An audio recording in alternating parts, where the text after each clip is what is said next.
mùa nắng mưa, chỉ có một mùa, chỉ có một mùa yêu nhau.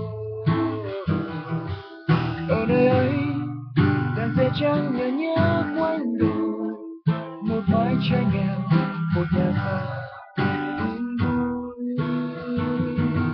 Ở nơi ấy họ đã sống cuộc sống thái bình, ai nghèo không có cây đắng cha đi khi dung này và giờ đây đàn đã đông đầy một người lấp lây. Ôi giặc cờ lay những rừng cây ngọn núi mang tiếng đàn cha đi.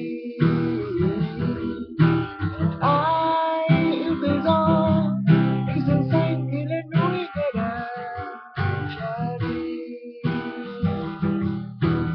Tôi yêu cha đi